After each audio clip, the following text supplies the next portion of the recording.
Okay guys, I'm going to talk about arrays today. Now in the last video I talked about types, variable types, values, how to initialize variables and so on. So if we have something like my favorite number equals to 1, but what if I want to define, let's say, two numbers? Well, this will not work. Let's try changing this. Well, you need these square brackets, which are called an indexer.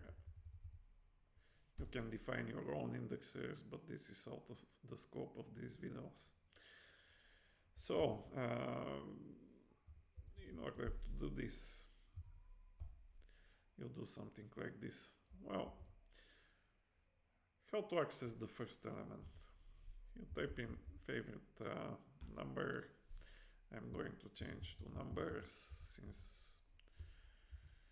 it's already two numbers, and then type in the brackets, type in 0, and you can change this value to, let's say, 4.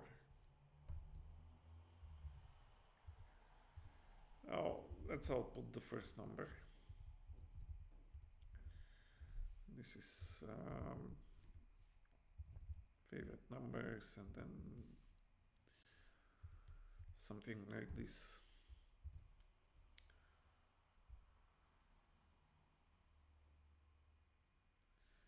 It's 4.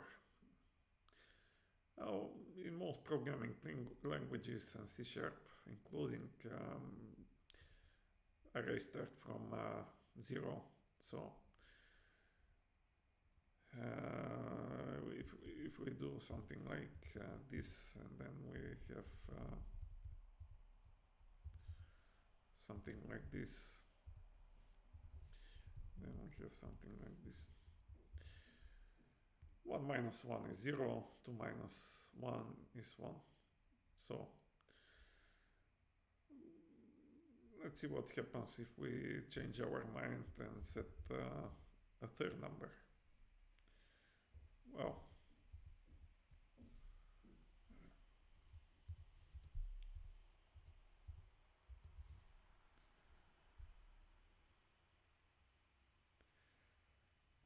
you'll get an exception because we already defined a set of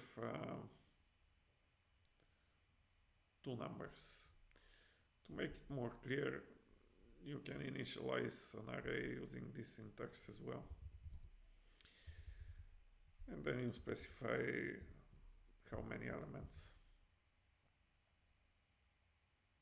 So we define two elements and we try to initialize three values. It doesn't work this way. Now, if you want to know the length of the array, because you can have some random numbers, let's say 100 numbers, and you don't know what is the length. Let's say you have the previous syntax, which is 1, 2, and then imagine you have 100 numbers, and are you going to count each number like 1, 2, and then you can use this length. 2, so we have two elements.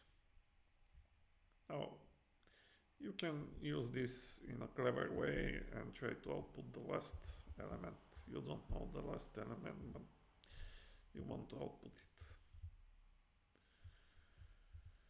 Now, keep in mind that here we have the length, which is 2. What will happen? We already saw this. We have exception, which is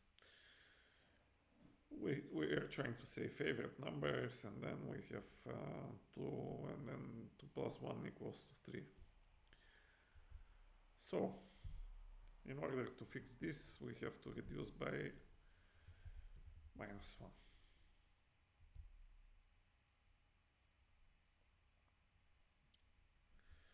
So two things. you have to think about how many numbers, how many elements do you need right from the start, what is the data type, because once you set the data type you cannot change it. This will produce an error as well. Now, you might forget the syntax, how to initialize an array. You go to MSDN and okay, rather the docs.microsoft.com, and here you can search for array and you'll get the syntax. I showed you this syntax, there is this syntax, there is syntax. You'll see that also there are other array types. Multi-dimensional array. Let's try multi-dimensional array. First I'm going to revert this change and how to output, let's say, some element. Multi-dimensional array, and then we try with 0. What happens? Okay, there is a problem. You are specifying the first set, but which element? In order to define the first element of the first set, you type in 0, 0. And there you go. If you want to output the first element of the second set, then you change this here.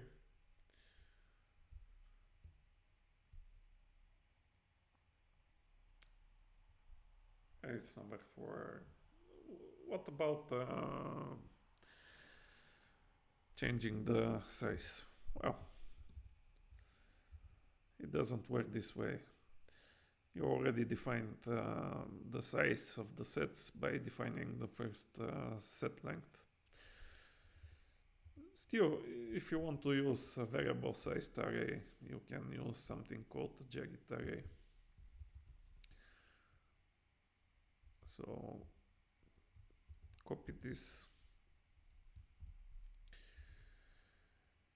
and this is how you define a jagged array. So you have some jagged array and you have let's say position 0, and you want to initialize the first array. So jagged array is basically an array of arrays. So if you want to use this, you can as well. Now you can do a lot of crazy stuff with arrays. So you can see here in the documentation, you can have something like some name, and then you have phone numbers, you can have this, and you have this. So you can be quite creative. As an exercise related to this video, go through the documentation and try to see how you can use arrays and what you can do with them. Play around and initialize some jagged arrays to different arrays, different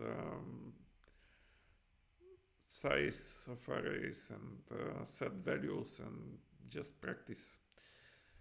But for this video, I think this is all. Thanks for watching.